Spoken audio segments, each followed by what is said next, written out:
Hello students, मैं Robin Gupta MGHM inter college Maharaja ईटा से आप सभी लोगों का एक बार फिर स्वागत करता हूं। आज देखिए मैं आपको बता रहा हूं चैप्टर 1 यानी कि जो सेट्स आपको पढ़ा रहा हूं उसके बेसिक कॉन्सेप्ट का पार्ट 2 वीडियो, क्योंकि पार्ट 1 वीडियो में मैंने आपको देखिए कुछ परिभाषाएं बताई थी।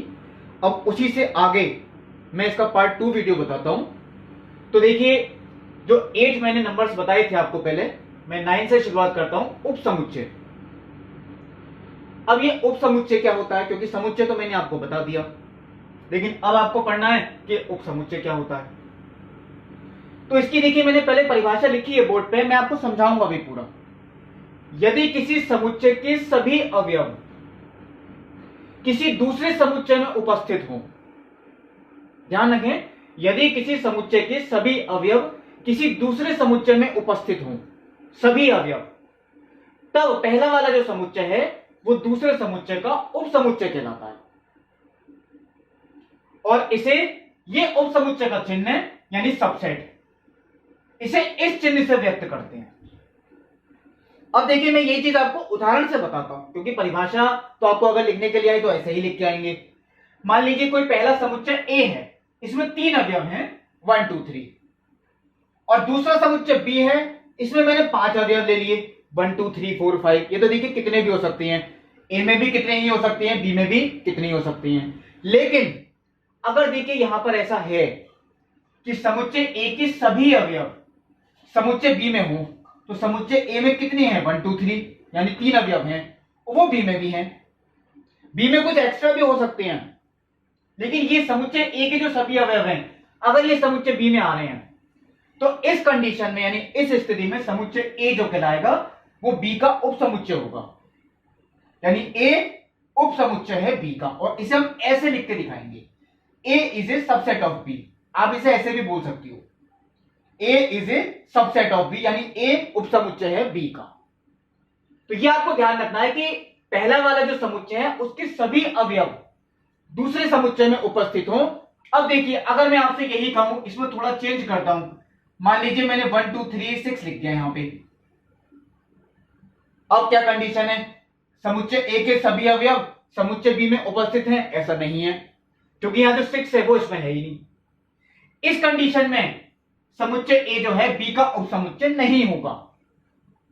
और इसे हम कैसे लिख के दिखाएंगे, A ये तो देखिए होता है A is a subset of B, लेकिन यहां पे है A is not a subset of B, तो आप ये इस तरीके से कर देंगे, यानी A is not a subset of B। इसे हम ऐसे पढ़ेंगे। अगर है तो देखिए आपको केवल ये चिन्ह बनाना है, और अगर नहीं है तो आपको ये चिन्ह बना के इसे कैंसिल कर देना। अब देखिए फिर इसी में एक बात और आती है। इस स्थिति में देखिए, चलिए मैं इसे हटाता हूं 1 2 3, ये मैंने ऐसे ही लिखा रहने दिया, और ये चिन्ह भी देखिए मैंने ठीक कर दिया, यानी A उप समुच्चय है B का। यानी इस कंडीशन में अब तो देखिए अब तो है उप समुच्चय, मैंने सही भी कर दिया। इस स्थिति में जो B कहलाएगा वो A का अधिसमुच्चय कहलाएगा। मैंने नीचे भी लिखी है, इस स्थिति में समुच्चय B को समुच्चय A का क्या कहते हैं, अधिसमुच्चय। यानी जो छोटा वाला होता है, ध्यान रखें, वो तो कहलाता है उप समुच्चय, यानी A उप समुच्चय है B का, और जो बड़ा वाला होता है वो कहलाता है अधिसमुच्चय, यानी B अधिसमुच्चय है A का। और इसे हम ऐसे लिख के दिखाएंगे B, इसे आपको उल्टा बनाना है चिन्ह, इसका मतलब ये है कि B अधिसमुच्चय है A का।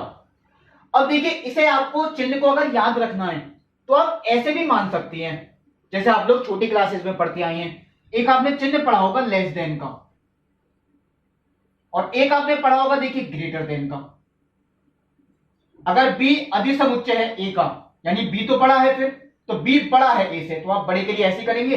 देखिए इस वाले चिन्ह में भी आप यही ध्यान रखते थे, ये जिधर की तरफ तीर का चिन्ह यानी खुला होता है वो चीज बड़ी होती है, तो यहां भी देखिए यही है, इस चिन्ह का देखिए ये हिस्सा खुला हुआ है, यानी ये वाला बड़ा है। यहां देखिए ये चीज क्योंकि बंद है तो एक छोटा है, एक छोटा है B से, आप छोटे के लिए यही चिन्ह लगाते हो। देखिए यहां पढ़ेंगे बस A उप समुच्चय है B का, यहां देखिए B बड़ा है A से, लेकिन आपको पढ़ना इस तरीके से है, यानी B अधिसमुच्चय है A का। यह आपको ध्यान रखनी है, यह आपको देखिए मैंने केवल समझाने के लिए बताया था।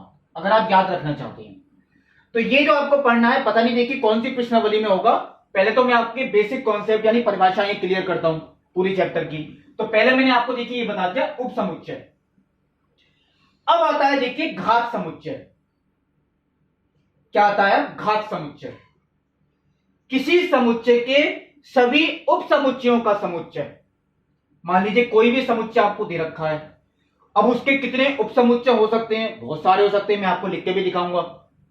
तो किसी समुच्चय के जितने भी उप समुच्चय हैं वो सब अगर हम एक ब्रैकेट में लिख दें तो वो जो समुच्चय बनेगा वो घात समुच्चय कहलाता है।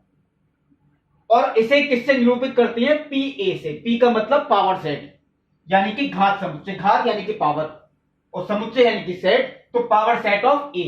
यानी कोई समुच्चय अगर ए है तो उसका पावर सेट यानी कि घात समुच्चय वो हम पी ए से निरूपित करेंगे। अब वो कैसे लिख के दिखाएं? चलिए मैं आपको बताता हूं। एक लाइन देखिए मैंने ये भी लिख रखी है यहां पर, ये आपको याद भी रखनी है, जो कि मैंने आपको पहले वीडियो में बताई थी, रिक्त समुच्चय। रिक्त समुच्चय यानी कि जो फाई होता है, मैं चलिए यहां चिन्ह भी बना रहा हूं, रिक्त समुच्चय यानी कि फाई। ये सदैव किसी भी समुच्चय का उप समुच्चय होता है। यानी कोई भी आपको समुच्चय दे रखा है, फाई उसका उप समुच्चय जरूर होगा, क्योंकि फाई में कुछ होता ही नहीं है। तो फाई किसी भी उप समुच्चय का उप समुच्चय होता ही है। ये लाइन आपको याद रखनी है। अब देखिए मैं आपको बताता हूं, एक उदाहरण मैंने लिखा अपनी तरफ से। मान लीजिए कोई समुच्चय है ए, इसमें 3 अवयव हैं एक्स वाई जेड। अगर आपको क्वेश्चन आता है इसके सभी उप समुच्चय लिखिए, यानी इसका घात समुच्चय क्या है वो आपको लिखना है पी ए। तो आपको इसके जितने भी उप समुच्चय हैं वो सारे लिख के दिखाने हैं, और वो जो लिख के दिखाएंगे वही कराएगा घात समुच्चय। कैसे? चलिए इसकी शुरुआत कभी भी करें। आपको मान लीजिए कभी भी आपको घात समुच्चय का मान निकालने के लिए आए तो सबसे पहले आप फाई जरूर लिखेंगे, क्योंकि किसी भी समुच्चय का उप समुच्चय फाई जरूर होता है। तो फाई सबसे पहले तो ये आया। इसके बाद अब देखिए, क्योंकि एक एक अवयव आपको दे रखी हैं, ये मैंने एक ब्रैकेट में लिखा एक्स, ये भी इसका उपसमुच्चय है। क्यों? मैंने कहा था उपसमुच्चय का मतलब क्या होता है? किसी भी समुच्चय के सभी अवयव उस समुच्चय में उपस्थित हो। तो ये देखिए इसका उपसमुच्चय है, क्योंकि एक्स इसमें आता है। फिर देखिए एक बार वाई भी आता है इसमें, मैंने वाई भी लिख दिया, यानी ये जो समुच्चय है ये इसका भी उपसमुच्चय है। फिर देखिए z आता है, तो मैंने z भी लिख दिया। यहां देखिए हमें ऐसे लिखने हैं जिनके सभी अवयव इसमें जरूर उपस्थित हो। अब देखिए पहले मैंने सिंगल वाले तो ले लिए, सिंगल वाले तो 3 ही बने। अब आते हैं डबल वाले, हम 2 भी ले सकती हैं। तो देखिए पहले मैंने लिया x और y, देखिए दोनों के दोनों इसमें आते हैं, तो ये इसका उपसमुच्चय है। फिर देखिए y और z लिया, ये भी आते हैं इसमें, देखिए। फिर क्या ले सकते हैं? z और x। अब देखिए 2 वाले भी कंप्लीट हो गए, अब इतनी प्रॉब्लम नहीं पड़ी। अब देखिए आप देखेंगे मैंने 1 वाले ले लिए, ये कंप्लीट हो गए। 2 वाले ले लिए जिसमें 2 अवयव हैं, ये उपसमुच्चय भी ले लिए, ये कंप्लीट हो गए। एक 3 वाला भी तो ले सकते हैं, यानी जो खुद है ये भी तो हमें लेना पड़ेगा, क्योंकि कोई भी समुच्चय अपने आप का भी उपसमुच्चय होता है, यानी कि हमें ये भी दिखाना है। क्योंकि इस समय देखिए ये तीनों के तीनों अवयव इसमें उपस्थित हैं, तो कोई भी समुच्चय खुद जो होता है वो अपने आप का उपसमुच्चय जरूर होता है। एक फाई यानी रिक्त समुच्चय वो अपने आप का जरूर, वो भी किसी समुच्चय का उपसमुच्चय जरूर होता है, और एक समुच्चय खुद अपने आप वो भी किसी समुच्चय का उपसमुच्चय होता है। अब देखिए ये सब मैंने लिख दिए, इनके अलावा तो कोई नहीं बनेगा। एक बाहर मैंने और बड़ी सी ब्रैकेट लगा ली है, तो ये जो समुच्चय इस समय मैंने लिखा यही कहलाएगा घात समुच्चय। यानी किसी समुच्चय के सभी उप समुच्चयों का जो समुच्चय बना वो होता है घात समुच्चय। और इसे हम किससे निरूपित करते हैं? पी ए से।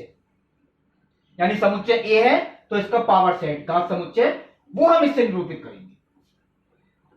अब देखिए, ये एक मैंने सूत्र भी लिखा, यदि किसी समुच्चय में अवयवों की संख्या n है तो उसके घात समुच्चय में अवयवों की संख्या कितनी होगी, वो मैंने लिखी 2 की पावर n। अब मैं बताऊंगा आपको वेरीफाई करके कि कैसे सही है। देखिए, इस समुच्चय में कितने अवयव हैं, 3, तो ये n का मान तो 3 हो गया, क्योंकि मैंने यही तो लिखा है अवयवों की संख्या n है। यहां अवयवों की संख्या कितनी है, 3, तो n का मान कितना हो गया, 3। मैंने यहां n का मान रखा 2 की पावर 3, 8। इसका मतलब इसके घात समुच्चय में जो अवयवों की संख्या होगी वो 8 होगी। और घात समुच्चय देखिए वो ये है, इसमें जो अवयवों की संख्या है वो 8 ही होगी।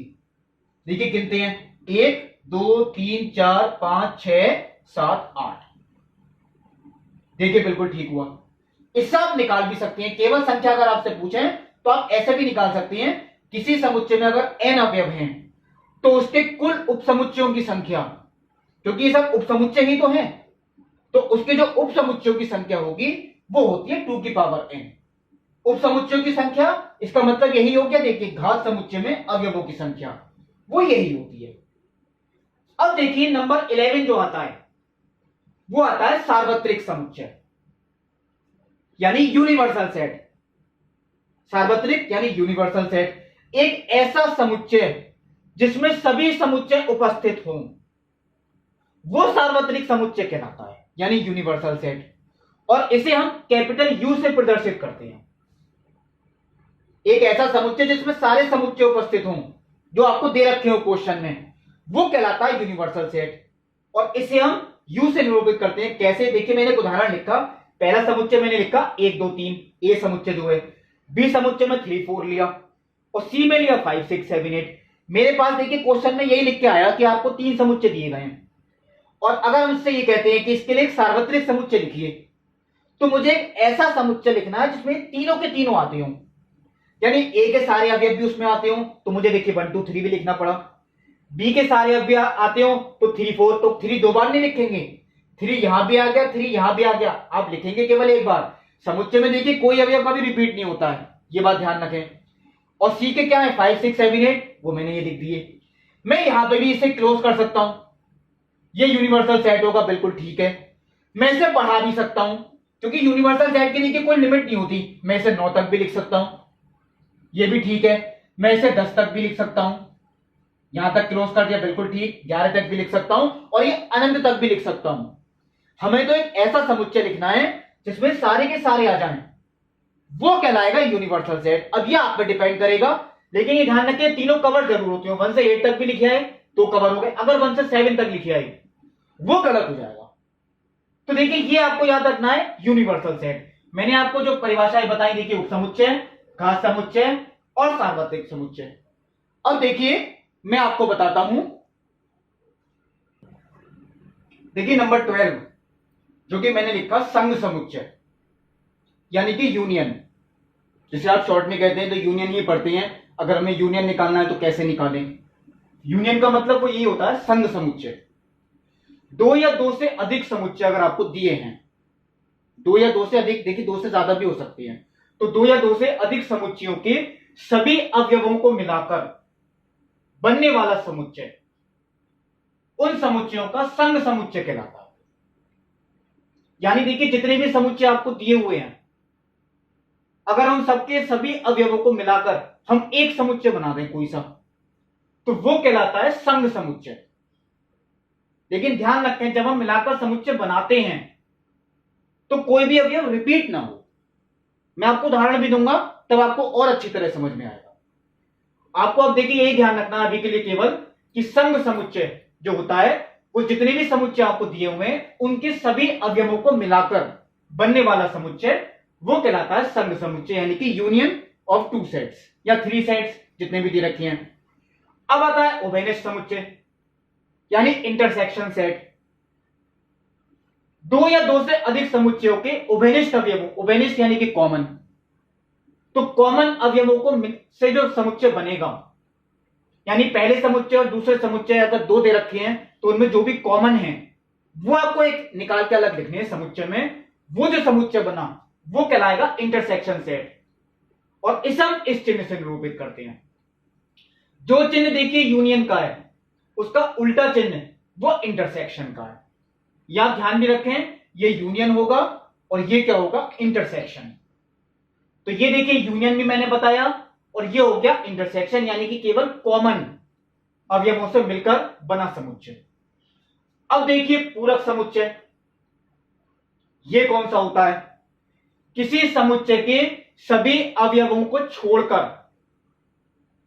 किसी समुच्चय के सभी अवयवों को छोड़कर शेष अवयवों से बना समुच्चय, वो कहलाता है पूरक समुच्चय। ध्यान रखें, देखिए दोबारा बोलता हूं, किसी समुच्चय के सभी अवयवों को छोड़कर, यानी किसी समुच्चय में जितने भी अवयव उपस्थित हैं उन सबको हम हटा दें, बाकी जितने बचे। अब आप सोचेंगे कहां बचे? तो जब भी आपको पूरक समुच्चय निकालने के लिए देंगे तो आपको यूनिवर्सल सेट यानी कि सार्वत्रिक समुच्चय को लिख के जरूर आएगा, बिना उसके आप निकाल ही नहीं सकते। तो मान लीजिए किसी समुच्चय में जितने अवयव उपस्थित हैं वो हमने हटा दिए, तो यूनिवर्सल सेट में जितने बचे अब वो जो कहलाएंगे वो उसका पूरा समुच्चय कहलाएगा, और उसे हम ए डैश से निरूपित करते हैं। मैं सब आपको एक ही एग्जांपल में बताऊंगा, इधर आपको और अच्छी तरह समझ में आएगा। ये होगा पूरक समुच्चय। अब आता है नंबर 15, दो समुच्चयों का अंतर। दो समुच्चयों का अंतर, जैसे मैंने यहां किया a माइनस बी, तो ये अंतर ही कहलाएगा। अब इसका मतलब क्या है? देखिए a माइनस बी का मतलब है ऐसे अवयव जो a में तो हैं लेकिन b में नहीं हो। ध्यान रखें, ऐसे हमें अवयव देखने हैं जो a में तो हो लेकिन b में नहीं हो। तो ऐसा जो समुच्चय अब नया बनेगा वो कहलाएगा a माइनस बी। अब मान लीजिए यहां लिखा होता b माइनस ए, तो इसका मतलब होता ऐसे अवयव जो b में तो हो लेकिन a में नहीं हो, वो जो कहलाएगा समुच्चय वो कहलाएगा b माइनस ए। ये कहलाता है दो समुच्चयों का अंतर। यही देखिए मैंने यहां भी लिखा, दो समुच्चयों a तथा b का अंतर ऐसे अवयवों का समुच्चय होता है जो a में तो उपस्थित हो परंतु b में नहीं हो। ये चीज देखिए मैंने आपको बताई। अब देखिए पहले मैं आपको ये इधर बता रहा हूं उदाहरण देकर। मान लीजिए यूनिवर्सल सेट, ये आपको दे रखा है, मैं खुद लिखता हूं। देखिए 1 से लेकर, चलिए मैं यहां लिख देता हूं, ये मैंने 1 से लेकर 10 तक मान लिया है। आपको देखिए कुछ भी दे सकते हैं, मैंने अपनी तरफ से माना 1 से लेकर 10 तक की संख्याएं। ये यूनिवर्सल सेट यानी सार्वत्रिक समुच्चय। अब मैं दो समुच्चय अपने पास से लेता हूं और वो इसी के अंदर होंगे, यानी अवयव जो होंगे उनके वो इसी में ही उपस्थित होंगे। तो a बराबर, वो देखिए मैं यहां लिखता हूं, मान लीजिए मैंने a को लिखा 1 से लेके 6 तक, और जो b लिखा वो देखिए ये लिख दिया 4 5 6 7 8। देख सकते हैं a के सभी अवयव यूनिवर्सल सेट में हैं और b के सभी अवयव ये भी यूनिवर्सल सेट में हैं। यूनिवर्सल सेट वाले क्वेश्चन में ध्यान रखें आप कि जितने भी आपको देंगे ये सब यूनिवर्सल सेट के ही अवयव होंगे, मतलब ये जो होंगे ये यूनिवर्सल सेट के उप समुच्चय होंगे। अब मैं यहां पे देखिए सी भी लिख सकता हूं एक और, चलिए वो नहीं बताता, वो जब प्रश्नावली आएगी तब बताएंगे। अभी के लिए आपको केवल दो से ही उदाहरण बताता हूं। मान लीजिए दो समुच्चय आपको दे रखे हैं ए और बी। सबसे पहले आपको देते हैं मान लीजिए ए यूनियन बी निकालने के लिए, ए यूनियन बी निकालने के लिए। तो ए यूनियन बी का मतलब ए और बी को मिलाकर जितने अवयव होंगे वो सब हमें, क्योंकि देखिए यूनियन मैंने ऊपर ही लिखा है मिलाकर बनने वाला समुच्चय। तो ए और बी आपको दो दे रखे हैं तो इनको मिलाकर बनने वाला समुच्चय। अब इन्हें मिलाकर देखिए कौन सा बनेगा, पहले मैंने ए के लिख दिए 1 2 3 4 5 6, फिर बी के भी मैं इसमें लिखूं 4 5 6 7 8। तो 4 5 6 आप दोबारा नहीं लिखेंगे, रिपीट आपको कोई नंबर नहीं करना है। 4 5 6 तो पहले लिखे हुए हैं, हाँ 7 8 नहीं थे, ये मैंने यहां लिख दिए। देखिए इन दोनों को मिलाकर जो बना समुच्चय वो हो गया ए यूनियन बी, वो ये मैंने लिख के दिखाया। अब देखिए अगर आपको आता है इंटरसेक्शन निकालने के लिए, यानी कि ए इंटरसेक्शन बी। तो इंटरसेक्शन का मतलब है इनके जो कॉमन है, इनके कॉमन अवयवों से मिलकर बना समुच्चय, इनके जो कॉमन है उनसे मिलकर बना। तो कॉमन इनमें कौन कौन सी है, ए में और बी में जो कॉमन आपको लगेंगे वो देखिए 4 5 6, वो आपने यहां लिख दिए। ये आपका इंटरसेक्शन भी निकल आया 4 5 6। अगर आपसे इंटरसेक्शन कहें आपको ऐसे निकालना है, यानी कॉमन वाले लिखनी है। यूनियन यानी सबको मिलाकर जो भी बने वो आपको यूनियन के लिखने हैं। अब देखिए पूरक समुच्चय, तो इसका मतलब देखिए मैं नीचे लिखता हूं, यानी कि ए डैश। इसका मतलब क्या है, ए के जो अवयव हैं अगर हम इन्हें छोड़ दें तो बाकी के जो बचे किसमें, यूनिवर्सल में। तो 1 से लेकर 6 तक के हमने छोड़ दिए, बाकी क्या बचे 7 8 9 10, वो मैंने यहां लिखे।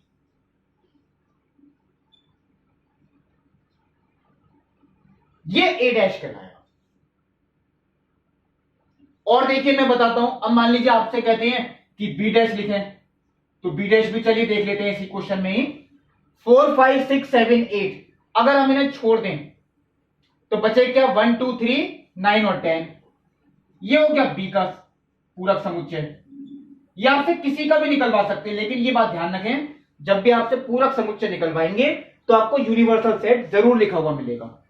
इनके लिए जरूरी नहीं है यूनिवर्सल मिला हुआ, लेकिन यूनिवर्सल उसके लिए जरूर होगा अगर आपसे पूरक समुच्चय निकलवाते हैं। अब देखिए ये आता है अब निकालने के लिए a माइनस बी।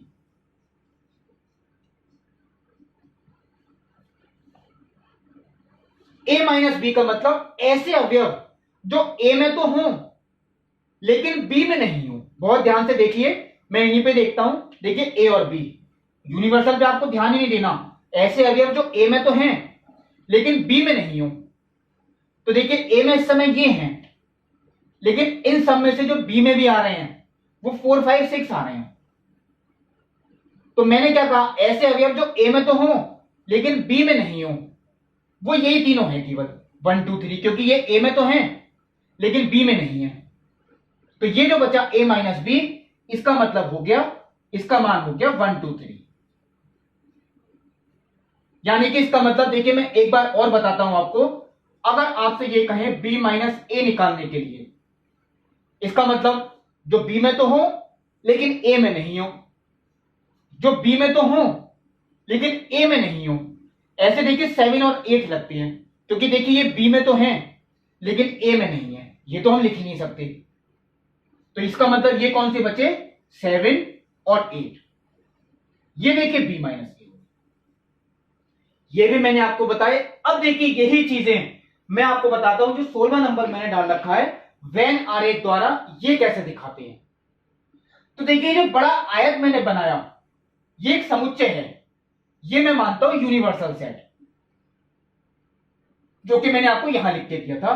ये जो होता है यूनिवर्सल यानी कि सार्वत्रिक, और इसके अंदर मैंने एक इसका उपसमुच्चय मान लिया ए, जैसे ये दे रखा है। मैंने अभी बी नहीं दिखाया, मैंने केवल ए दिखाया है।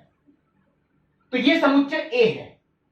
तो इस समुच्चय को अगर हम छोड़ दें तो बाकी का जो ये बाहर का पोर्शन बचा, ये जो पोर्शन बचा बाहर वाला, ये कहलाएगा ए डैश, क्योंकि इसमें तो ए के अवयव हैं। तो इसे छोड़कर जितने बचे वो कौन से कहलाएंगे, ए डैश। ये मैंने इसलिए छोड़ दिया था अधूरा क्योंकि आपको यह भी बताना था कि ए डैश का मतलब क्या है, यानी ए को छोड़कर जितने अवयव बचे उनका जो समुच्चय यानी ये जो बचा ये ए डैश हुआ। अब देखिए मैंने बी समुच्चय जो बनाया वो इसी तरीके का बनाया, यहां पर ये देखिए मैंने बी समुच्चय बनाया। अब देखिए मैं इसी सवाल के अकॉर्डिंग चल रहा हूं, ए और बी इसके दो समुच्चय दे रखे हैं। पहले चलिए मैं बताता हूं उभयनिष्ठ, क्योंकि आपको आसान पड़ेगा। ए और बी में जो कॉमन पार्ट लगता है आपको, वो ये पार्ट देखिए दोनों में कॉमन है। मैं इसे शेड करता हूं, ये पार्ट देखिए दोनों में कॉमन है, तो इसे ही हम कहते हैं उभयनिष्ठ यानी कि इंटरसेक्शन। ये मैं देखिए एरो लगा के लिख रहा हूं नीचे, इसका मतलब है ए इंटरसेक्शन बी, ये कहलाता है इंटरसेक्शन। अब देखिए आप लोग ये सोचेंगे कि ये भाग जो बचा और ये भाग बचा, इनका मतलब क्या है। देखिए ये वो अवयव हैं जो ए में तो हैं लेकिन बी में नहीं है, क्योंकि देखिए बी का तो पोर्शन बिल्कुल ही अलग है। देखिए ये वो अवयव हैं, ध्यान से देखें, जो ए में तो हैं लेकिन बी में नहीं है, तो इन्हें हम कहेंगे ए माइनस बी। देखिए इसका मतलब ही देखिए ये हुआ, ये अवयव वो कहलाएंगे, यानी ये वाला भाग जो ए में तो है लेकिन बी से इसका कोई मतलब नहीं, क्योंकि देखिए बी वाला पोर्शन बिल्कुल अलग है। अब देखिए आप ये भी समझ गए होंगे, यानी ये जो पोर्शन बचा इसका मतलब क्या है, ये पोर्शन बी में तो है लेकिन ये ए में नहीं है, क्योंकि ए तो बिल्कुल अलग है, इसे हम कहेंगे बी माइनस ए। ये देखिए मैंने ये लिख दिया। अब बचा केवल यूनियन। यूनियन का मतलब है ए और बी को मिलाकर, जितने सब अवयव हैं ए और बी को मिलाकर, इसका मतलब है इसमें ये पोर्शन भी आएगा जो ये लिखा मैंने, इसमें ये वाला भी आएगा और इसमें ये वाला, यानी सारे अवयव जितने मिलाकर हैं ये जो बनेगा ये कहलाएगा ए यूनियन बी। ध्यान रखें, ये जो पोर्शन कहलाएगा ये क्या कहलाएगा, ए यूनियन बी। ये देखिए मैंने लिख दिया। अब देखिए एक बात और बची। अब आप लोग ये सोचेंगे जो बाहर का पोर्शन बचा हम इसे क्या कहेंगे, क्योंकि ये एक ऐसा पोर्शन है ये ना तो ए में है और ना ही बी में है, यानी ये ऐसे अवयव बचे जो ना तो ए में हैं और ना ही बी में हैं, इन्हें हम कहेंगे ए डैश इंटरसेक्शन बी डैश। इस क्योंकि ए डैश का मतलब ए में नहीं और बी डैश का मतलब बी में नहीं, तो ये इसे हम ऐसे ही लिख के दिखाएंगे, यानी ये वो भाग होता है जो ना तो ए में है और ना ही बी में है, यानी ए डैश इंटरसेक्शन बी डैश। यहां पे अगर मैं निकालता हूं ए डैश इंटरसेक्शन बी डैश, देखिए यही जो मैंने आपको समझाया, ऐसा भाग जो ना तो ए में है और ना ही बी में है वो केवल 9 और 10 आता है। देखो इंटरसेक्शन का मतलब क्या होता है, कॉमन, तो इन दोनों में कॉमन क्या है, 9 और 10, वो देखिए मैंने यहां लिख दिया। और देखिए आप यहां से भी देख सकते हैं ऐसे अवयव जो ना तो ए में हो और ना ही बी में हो वो 9 और 10 ही बचे। अगर मैं इन सबको हटा दूं तो वो 9 और 10 ही बचे, वो देखिए यहां पर। तो ये जो बाहर का भाग होता है ये कहलाता है ए डैश इंटरसेक्शन बी डैश। तो देखिए ये जो बेसिक कॉन्सेप्ट था इसका पार्ट 2 वीडियो, ये मैंने पार्ट 1 वीडियो में और पार्ट 2 वीडियो में दोनों में ही मैंने आपको बताया। इसकी सारी परिभाषाएं, इसका वेन आरेख कैसे निरूपित करती हैं, कुछ हिंट भी आपको दे दिए, जैसे कुछ लोग खुद भी करना शुरू कर देते हैं कि यूनियन कैसे निकालते हैं, इसकी प्रश्नावली अलग है, इंटरसेक्शन कैसे निकालते हैं, ए माइनस बी कैसे निकालते हैं। ठीक है, ये मैंने आपको 2 वीडियोस में बताया। अब देखिए मैं जो इसकी पहली प्रश्नावली है और दूसरी हो सकता है पहली ही हो, कोशिश करूंगा, वो मैं आपको अगले वीडियो में बताऊंगा। तब तक के लिए नमस्कार।